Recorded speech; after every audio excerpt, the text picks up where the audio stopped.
AE apresenta os pecados mortais do protocolo. 22 de outubro de 2013. Nesta data é assinado um protocolo de colaboração entre a Presidente do Conselho Diretivo da Segurança Social, Doutora Mariana Ribeiro, e o Diretor-Geral da Direção-Geral dos Estabelecimentos Escolares, Dr. José Alberto Duarte. Começa aqui a defesa pública de duas posições distintas. De um lado, os pais, cuidadores e amigos, as associações nacionais, os médicos, os técnicos, as empresas que afirmam estarmos a assistir a uma alteração profunda da forma de atribuição do subsídio de educação especial, marginalizando milhares de crianças e efetuando cortes brutais nesta prestação familiar. Está previsto cortarem-nos o subsídio e passarem o processo para a escola. E que nós achamos que a escola não tem possibilidade de fazer esse acompanhamento. E não tem neste momento, só que eu sei que a qualquer momento realmente as portas podem fechar. Por isso põe-se tudo em causa, não é? Um curso, uma habilitação, para neste momento ficarmos sem trabalho. E além disto, portanto, é ilegal, o protocolo é ilegal. E além disso é inconstitucional, claro, porque está-se a ver, ao fim destes meses, que está a discriminar milhares de crianças. Há centenas de crianças a quem está a ser negado o apoio, que durante os últimos anos sempre tiveram esse apoio, em que a própria escola, este ano, num documento próprio do processo, já certificou a própria escola que a criança tinha aquelas alterações e reconhecia aquelas alterações e perturbações que o médico diagnosticou e que declarou que não possuía recursos. Pode-se ver qual é o calvário de uma família com uma criança com estas características e, portanto, não podermos proporcionar, um país que não possa proporcionar todo tipo de apoios para minimizar esta carga brutal. A médica não esconde a indignação. Sinto-me frustrada porque muitos casos já são casos que eu já sigo há muitos anos, não é? E, portanto, eles que nunca olharam para o menino nem têm competências para tal, decidem não beneficiar os meninos destas terapêuticas. Portanto, é usurpar funções que são nossas enquanto médicos. E, por outro lado, o Primeiro-Ministro, o Ministro da Solidariedade, Emprego e Segurança Social, o Secretário de Estado da Solidariedade e da Segurança Social e os deputados do PSD e do CDS-PP declaram que não há quaisquer cortes ou mudanças legais nas regras do subsídio de educação especial. Nós não mudamos nenhuma regra a propósito dos subsídios de educação especial. É bom que se diga, não há cortes. Eu gostava muito que isso ficasse, não há cortes. Não há nenhum corte de verba, é rigorosamente falso que haja qualquer corte de verba. E que apenas foram alterados um conjunto de procedimentos que já existiam em Lisboa, Santarém e Setúbal e por esta via foram estendidos ao resto do país, advogando que a sua aplicação permitiu aumentar o número de requerentes titulares desta prestação familiar. Que com a aplicação de um conjunto de procedimentos que estendemos de Lisboa para o resto do país, conseguimos até aumentar o número de pessoas que são titulares deste mesmo processamento. O volume de apoios concedidos a todas as instituições da área da deficiência tem vindo a aumentar significativamente. Confrontados com duas posições tão dispares, importa, através dos factos e da lei, evidenciar a quem assiste razão e esclarecer se estamos perante um conjunto de pais e cuidadores que protestam há 4 meses sem qualquer fundamentação ou um governo que já vislumbrou há bastante tempo o erro colossal que cometeu, mas recusa-se a admiti-lo publicamente. Na verdade, no reporte que nos tem chegado, são reconhecidos constrangimentos que têm sido gradualmente ultrapassados, mesmo tendo a noção que os recursos são escassos para o efeito. O governo, os serviços, não estão a fazer tudo o que é possível fazer. A apresentação que segue será estruturada nos 7 pecados mortais do protocolo. A revogação encapotada, a usurpação de funções, as falsas declarações, a incompetência material, a execução física e financeira, ensino especial financiado pelo subsídio de educação especial e os resultados do protocolo. Todos os deputados e governantes afirmam que a lei não mudou. Eu queria reafirmar aqui que não há quaisquer mudanças de regras no subsídio de educação especial. E que apenas foram redefinidos procedimentos e circuitos. Todavia, não existe qualquer dúvida que, operacionalmente, a lei foi revogada e substituída pelo Decreto-Lei de 3 de 2008, de 7 de janeiro, e apenas têm sido deferidos os procedimentos de requerimento que estão sinalizados nas escolas ao abrigo deste Decreto-Lei.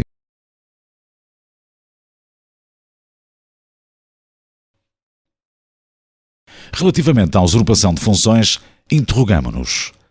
É ou não verdade que nenhum médico especialista dos serviços da DGEST avaliou qualquer criança?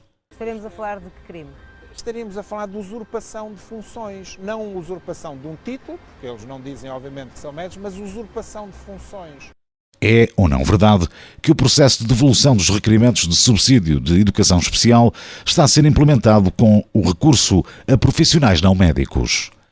É ou não verdade que as certificações e avaliações médicas estão a ser vilipendiadas e completamente ignoradas?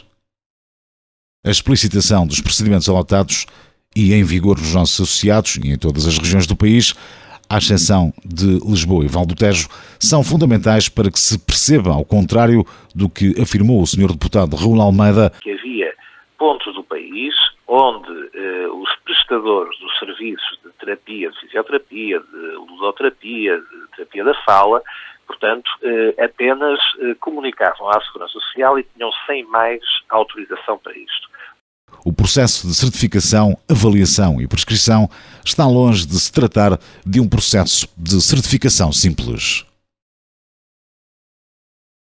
À luz da lei, a competência de certificação, diagnóstico e atendimento necessário às crianças com deficiências e incapacidades com apoios especializados está consagrada no ponto 1 do artigo 3º do presente decreto e está reservada ao médico especialista.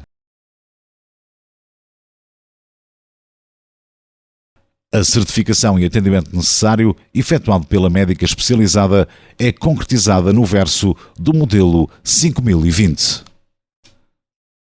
As boas práticas implementadas nas entidades conduzem a que, muitas vezes, a certificação oficial seja acompanhada e complementada com avaliações de equipas multidisciplinares.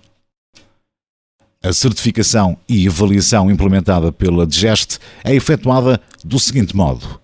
Após receber da Segurança, os requerimentos do Subsídio Especial de Educação, empilhados em caixotes, são entregues a um conjunto de administrativos para confirmar, numa base de dados nacional, quais as crianças que se encontram a beneficiar do ensino especial do Ministério da Educação e Ciência.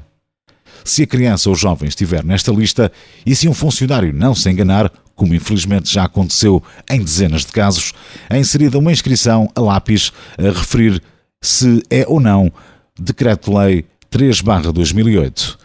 Depois passa para a linha de montagem, onde é produzida uma carta padronizada e normalizada em que a DGEST devolve o processo aos agrupamentos de escolas.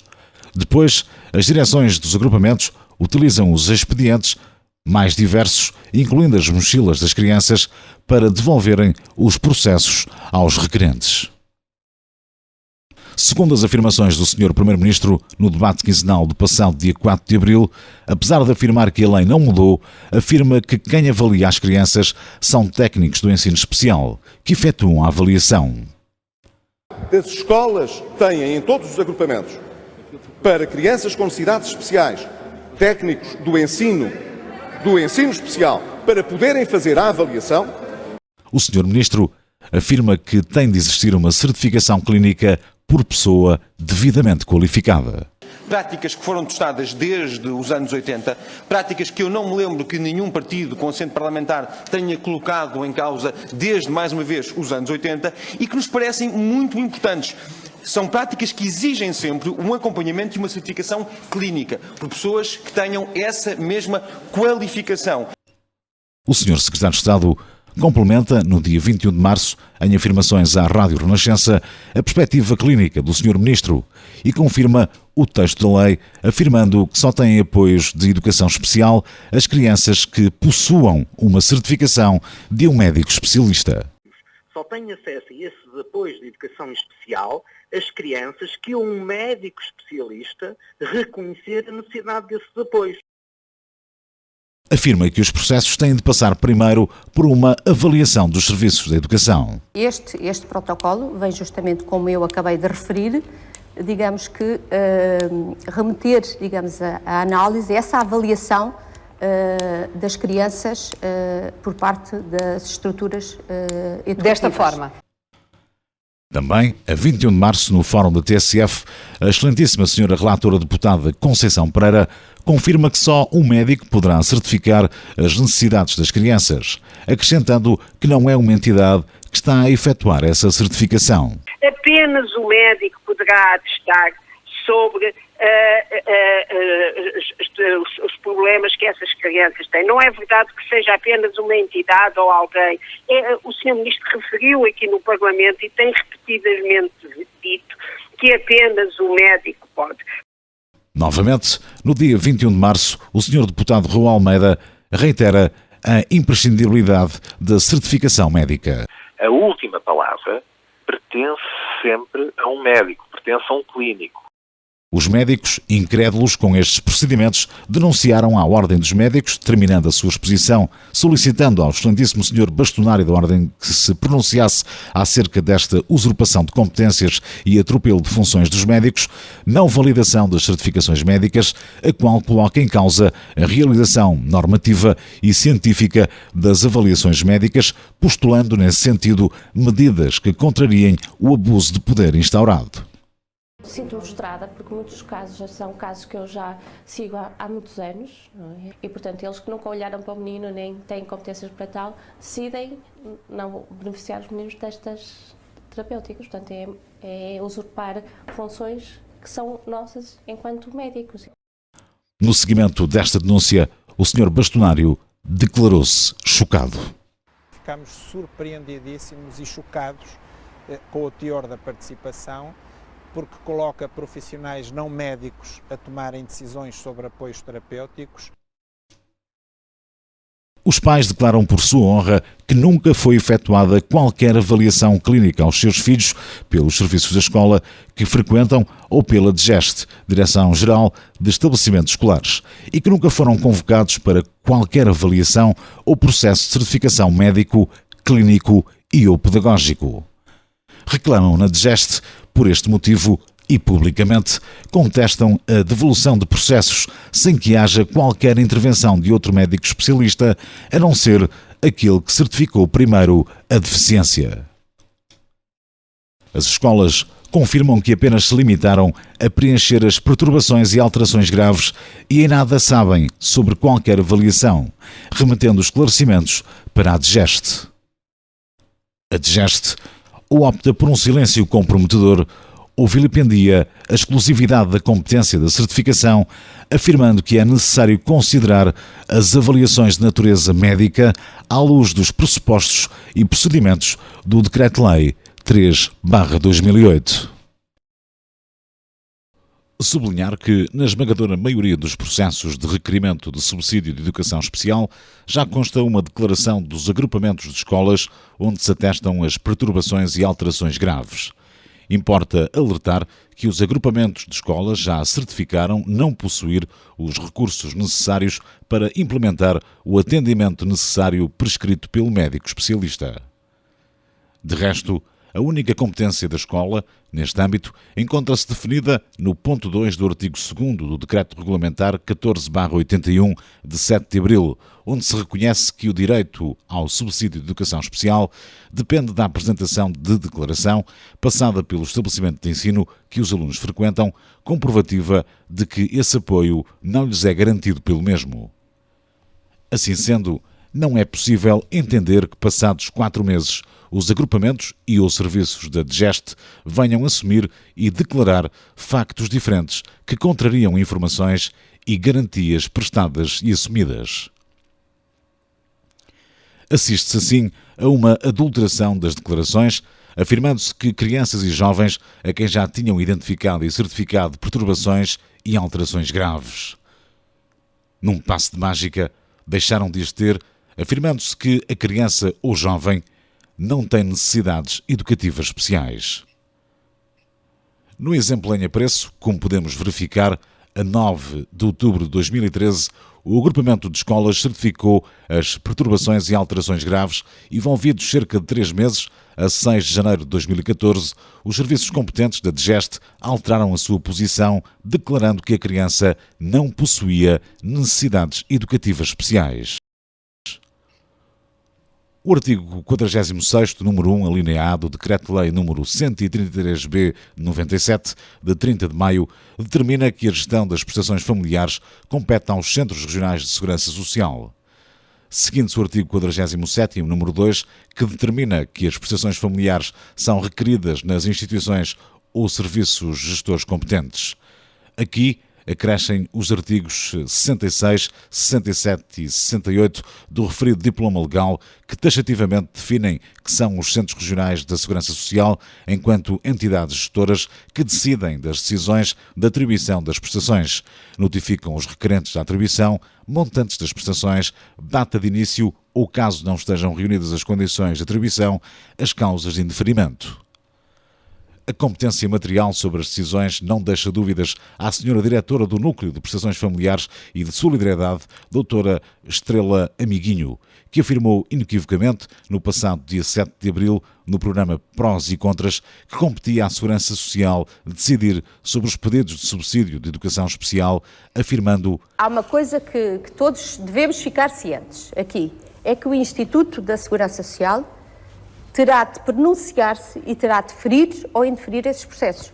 Portanto, essa é uma tónica e é assente, é o ponto assente. Não obstante o plasmado na lei, o novo repopulado circuito fez com que a DGEST recebesse da Segurança Social os requerimentos de subsídio de educação especial efetuados antes do início do ano letivo 2013-2014 e, se as crianças não se encontrassem ao abrigo do Decreto-Lei 3/2008, a DGEST devolveu os processos originais aos agrupamentos de escolas sem qualquer cumprimento do Código de Processo Administrativo. Neste momento, foram devolvidos milhares de processos, sendo que no seguimento da disponibilidade evidenciada pelo Sr. Secretário de Estado, Agostinho Branquinho, para poder analisar caso a caso, ficam assinalados os milhares de casos já devolvidos sem decisão pela DGEST. Essa é que é a questão. Depois, se há um caso que não entregou e não sei o quê, eu esses casos não sei. Mas se esses casos existem, eu tenho total disponibilidade para os receber e para poder dar aos senhores deputados e às instituições uma resposta cabal sobre cada um desses assuntos. Esclarecer em primeiro lugar que o Orçamento de Estado e o valor de 24 milhões de euros previsto para o subsídio de educação especial nada revela para a análise dos efeitos do protocolo. O subsídio de educação especial é requerido por ano letivo e só em janeiro de 2015, quando forem apresentados os dados referentes ao relatório de educação física do ano civil de 2015, é que poderemos ter um balanço dos efeitos do protocolo. Todavia, para que possamos verificar que não é verdade, ao contrário do que defendem, que haja um aumento do número de deferimentos de requerimentos de subsídio de educação especial, analisemos os números apresentados até à data. Na informação prestada, a 21 de março, ao excelentíssimo Sr. Presidente da Comissão da Segurança Social e Trabalho, a chefe de gabinete do MEC, doutora Mariana Rezende, informou que estavam em processamento 25 milhões de novos requerimentos de subsídio de educação especial. Se considerarmos os 13.527 requerimentos de subsídio de educação especial efetuados em 2013, verificar-se-ia, só nos primeiros 4 meses do ano, um crescimento anual de 185%. No final do ano, a este ritmo, efetuar-se-iam 100 mil requerimentos, traduzindo-se num aumento de 739%.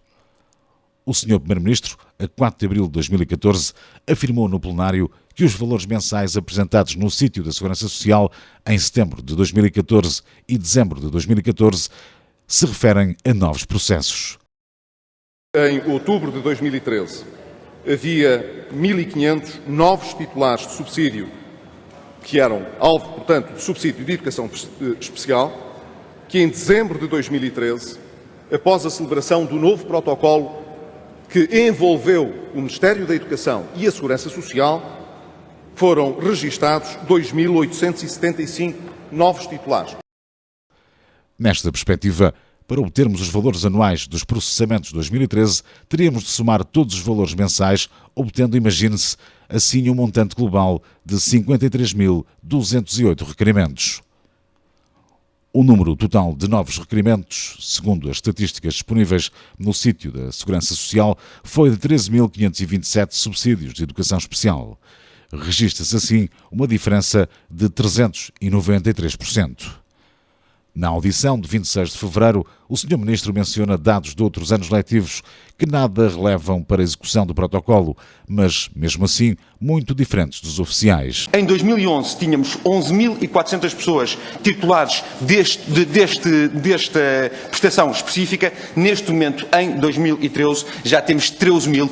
Na mesma linha, no dia 21 de março, na sua intervenção na TSF, o Sr. Deputado Raul Almeida refere dados semelhantes aos do Sr. Ministro, mais uma vez contrários aos dados disponibilizados pela Segurança Social.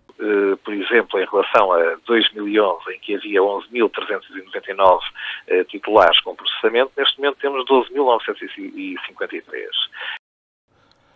Também o Grupo de Trabalho, nomeado no passado mês de abril para propor a revisão da Lei do Subsídio de Educação Especial, apresentou dados diferentes, com somatórios errados, como se pode aferir pela diferença entre o valor global de processos apresentados e o seu somatório. Embora os cortes brutais e a redução só em janeiro de 2015 possa ser melhor aferida, existem desde já alguns dados que nos parecem inequivocamente reveladores. Considerando que, em 2012, se aprovaram 15.387 requerimentos de subsídio de educação especial e em 2013 13.527, e que nos meses de setembro a dezembro, à execução de Lisboa e Val do Tejo, quase não há processamentos de subsídio de educação especial, não é verdade que a diminuição anual de 12% de requerimentos de subsídio de educação especial revela os efeitos da execução do protocolo. Não é verdade que a diminuição homóloga de 38,6% dos processamentos de subsídio de educação especial do mês de janeiro, segundo os dados oficiais da Segurança Social, revela os efeitos da execução do protocolo. Não é verdade que os mais de 95% de processos não aprovados de uma enormíssima amostra de 3.836 dos nossos associados revela de forma inequívoca os efeitos do protocolo. Como é público, os apoios terapêuticos efetuados ao abrigo do subsídio de educação especial em Lisboa e Val do Tejo, ao contrário do resto do país, são desenvolvidos em contexto escolar financiado. Assim, indiretamente, o ensino especial do Ministério da Educação e Ciência.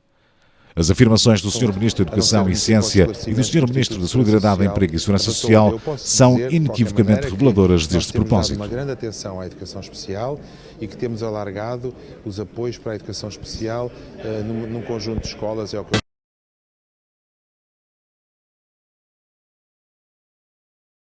Eu não vou falar sobre uma área que é a área da educação, que não está de acordo, não está debaixo da minha tutela. Não seria correto da minha parte fazê-lo. O que lhe posso dizer é que a Segurança Social, que participa, nomeadamente através do pagamento destes mesmos subsídios, eu não vou falar sobre uma área que é a área da educação, que não está de acordo, não está debaixo da minha tutela. Não seria correto da minha parte fazê-lo. O que lhe posso dizer é que a Segurança Social, que participa, nomeadamente... Acresce que este modelo de funcionamento existente em Lisboa e Val do Tejo, desde 1999, promove a usurpação de funções, uma vez que legitima, no ponto 1 do artigo 2º, que as certificações reservadas à classe médica sejam efetuadas pelo Serviço de Psicologia e Orientação Vocacional, promove o não cumprimento do Código de Processo Administrativo e, bem assim, os direitos e garantias dos cidadãos e potencia a promoção de monopólios. Se alguma dúvida existisse sobre a forma como o famigerado protocolo de Lisboa e Val do Tejo desvirtua e viola a lei, para além dos muitos testemunhos pessoais que nos foram expressos, a intervenção no programa Prós e Contras do técnico de educação especial do projeto PINED, promovido precisamente em Lisboa e Val do Tejo, quando confrontado com as afirmações sobre a competência material da Sra. Doutora Estrela Vitorino Amiguinho, diretora do Núcleo de Prestações Familiares e de Solidariedade do Instituto de Segurança Social, são inequivocamente reveladoras. Por causa de pais que nos procuram e nós encaminhamos para solicitar o subsídio para terem direito às terapias e eu soube hoje que então o poder final, a decisão final é efetivamente de Segurança Social. Ora bem, isso não é problema da Segurança Social? Entendemos que está sim claramente evidenciado que o protocolo é ilegal e promove e legitima a usurpação de funções, retirando operacionalmente a obrigatoriedade da certificação médica do Sistema de Educação Especial, atribui, sem o devido enquadramento legal, promove e legitima a usurpação de funções, retirando operacionalmente a obrigatoriedade da certificação médica do subsídio de educação especial, atribui, sem o devido enquadramento legal, competências administrativas a novas entidades e estruturas, promove a desobediência do Código de Processo Administrativo, fomenta a confusão jurídica, permitindo que o Decreto-Lei 3/2008 revogue e ou substitua operacionalmente a lei vigente do subsídio de educação especial, confunde conceitos de reabilitação, subsídio de educação especial, e habilitação, necessidades educativas especiais, marginalizando crianças. Favorece o espírito de insegurança pela sua ilegalidade e aplicação retroativa, uma vez que viola direitos adquiridos, expectativas de todo o sistema que nele participa. Fomenta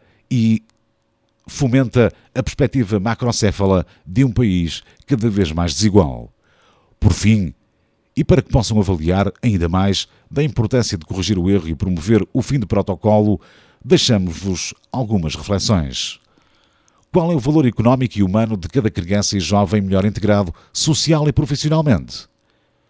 Qual é a poupança nos futuros orçamentos de Estado de crianças e jovens mais adaptados, funcionais e saudáveis? Qual é a poupança futura na segurança social em prestações sociais, como o IRSI e outras que poderão ser poupadas com crianças e jovens a que sejam potenciadas oportunidades de emprego e integração? Qual será a poupança nos outros ministérios, MAI, Ministério da Justiça, Ministério da Educação e Ciência, etc., de adultos mais funcionais, mais estruturados, com comportamentos ajustados às regras e padrões sociais? Quanto vale para o PIB português a promoção de famílias mais funcionais, mais produtivas e mais felizes? Será que as crianças e jovens de hoje, adultos do amanhã, não contribuirão com impostos, rendimento, consumo, entre outros, para o circuito económico e devolverão o investimento que neles fizeram? Qual é o contributo direto e indireto destas empresas para a integração de pessoas na vida ativa? 5.000 unidades de trabalho? 7.500? 10.000? Qual é o custo social de mais desemprego massivo? Pretendem mais imigração massiva de licenciados? Onde está o shared value de um Estado que efetua cortes brutais, sim brutais, nos apoios sociais? E por último, interrogamos: quanto vale uma criança, jovem, adulto, uma família mais feliz? Pelo céu as cavalitas escondi nos teus caracóis a estrela mais bonita que eu já vi. Eu cresci com um encanto de ser caçador de sóis. Eu já corri tanto, tanto para ti. Fui um príncipe encantado, montado nos teus joelhos, um eterno enamorado a valer. Lancelote de algibeira, mas segui os teus conselhos para